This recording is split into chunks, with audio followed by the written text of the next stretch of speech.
Hi, I'm Jennifer Lakshmi Dove. Today is October 31st, 2022. Happy Samhain to everyone who celebrates that fire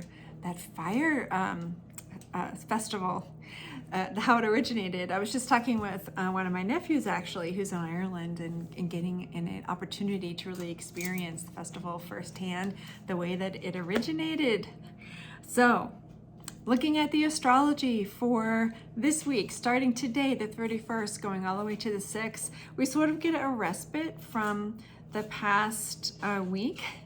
And I kind of want to do a recap because we just came through a really intense, for many of us, solar eclipse, partial solar eclipse in Scorpio, 2 degrees Scorpio. So if you have placements in your astrology chart at 2 degrees of Scorpio, Taurus, or Leo, or Aquarius, you definitely felt this on some level. And the opportunity or the invitation, whether you wanted to accept it or not, was to take a deep dive to really look at your relationships with other people, what you have accepted and what you are ready to never ever accept again. And if you're like me, you did a total clear out of that.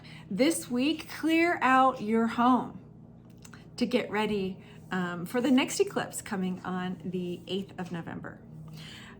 Because on the 8th of November, we have that's a lunar eclipse, a total lunar eclipse in the sign of Taurus. So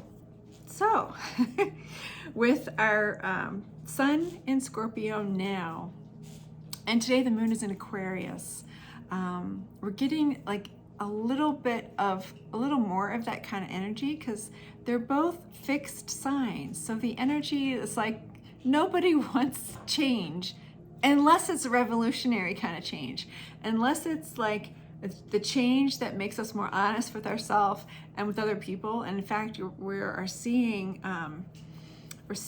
this happening in the news, especially because yesterday on October the 30th, Mars went retrograde in Gemini. And Mars is the ancient planet, the ancient ruler of Scorpio. Nowadays, we consider Pluto the ruler of Scorpio, but a long time ago it was Mars. And so there's that energy of wanting to fight it out, wanting to fight for what's right, for what's correct, for what we know in our hearts to be what's best for humanity. And we're seeing that in the outer world. But the thing about the Mars retrograde is it's kind of like in Gemini too, which is the sign about communication. We're invited to turn the energy inside. You know, whenever a planet goes retrograde, the outward motion of it sort of stops and we're turning inward with the energy of the planet. So really notice how you speak to yourself. And I often say this because if you really pay attention, you would be shocked at some of the things, some of the tapes, the old grooves that are still playing in your life with the way that you speak to yourself, harshly. It could be a parental figure that you're still playing the things that they said to you when you were a child, or some other authority figure in your life that you looked up to at one time. Because what you're going to find out is how you squash yourself and how you abandon yourself. And we don't want to do that. So by bringing awareness to it during this retrograde cycle for Mars, it's really going to help you shift and change the way that you communicate with yourself and then with other people. The other thing I want to point back to that happened on October 22nd was the Venus Starpoint. Venus Starpoint is the name that we call when the Sun and Venus are holding hands in the sky, or conjunct in the sky together. And it's been like 100 years or so. Yeah, yes, because the Venus the way that Venus circles the sun, it does so in a way that whenever the sun and Venus come together, they come together in the same sign for like 100 years. But what just happened on the 22nd is that Venus and the sun joined together in the sign of Libra. And this is so important and so special because we're going to have this conjunction again each time Venus moves and connects with the sun again in Libra for the next 100 years. So that's still like, 2122. Actually, I think it's 2133. So more than 100 years. But with Venus conjuncting the sun in Libra, it starts the beginning of a new cycle of possibility for our relationships. And this is our internal relationship with ourselves, our external relationships with our family, our friends, our significant others. Some people are looking to this as really highlighting romance in particular because Venus is the ruler of Libra. So not only did the sun and Venus come together in the sign of Libra, Venus rules Libra, so it's really happy there. And I see this as an indicator, again, of the return of the sacred feminine, the return of the exaltation of the sacred feminine in our world.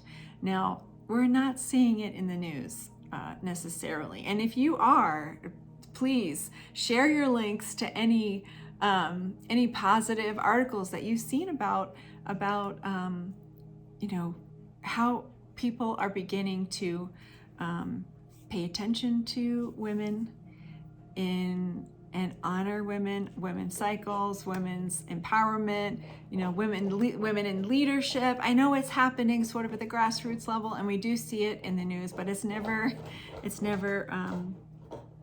in the headlines. And over time, my belief is of the next 100 years, the way that we value women in our world is changing and changing forever. So to me, this is the beginning of that. This is the moment when that begins.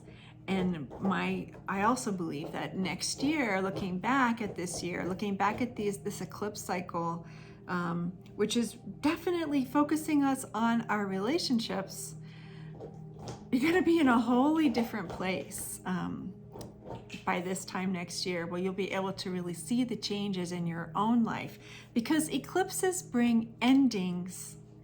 I'm just going to be really direct about that. They bring endings. They bring us to the point of understanding that things need to go and change. Some relationships really do need to end. And some friendships too, significant other relationships, intimate relationships, as well as friendships need to end. They bring endings. And with an ending comes a new beginning, always. So as something ends, we're making space for it in our life, space for the new to come into our life, which is why I think I said earlier in this video, or at least another version of today's video, that I really invite you to clean out your place, your home. When I actually took a personal accidental deep dive myself during the Scorpio eclipse, the solar eclipse on the 25th, during the days leading up to that eclipse, and it was excruciating and very unsettling because it was unexpected. It kind of threw me off my center briefly. But as a friend pointed out, it was an opportunity to do a soul retrieval, to go in and bring back to ourselves those parts of us that cut themselves off, that got cut off, or that dissociated so deeply that they got left behind in the past. We're bringing all of that forward again. So you really want to clear out your place. And that's the thing that happened for me. Like, I found myself I'm a paper person, so I tend to print things out a lot. I like to read things on paper. So I went through a lot of paper, a lot of books, clothing, anything that felt like I didn't want to carry it forward into this next part of my life, it went. It got recycled, or it got donated, or sometimes even tossed if it wasn't something that could be shared. So I invite you to do the same. It's a really good time to do that. And two, like, think of it as I'm getting ready for the holidays. I'm getting ready for the fall, like inviting the energy of Samhain, of fall and harvest into my life. All right, you guys, I'm gonna leave it here. This is Jennifer Lakshmi Dove signing off for this week. Next week, I'll be back to talk with you about the lunar eclipse in Taurus, which is happening on November 8th. And until then, have a beautiful week. And don't forget about my radio show. It's on Monday mornings, bright and early at 8 a.m. Mountain Time, 7 a.m. Pacific. So that's 10 a.m. on the East Coast. Please join me live on 12 Radio, and I'll see you there. And I'll see you next week too. Have a good week, you guys. Bye.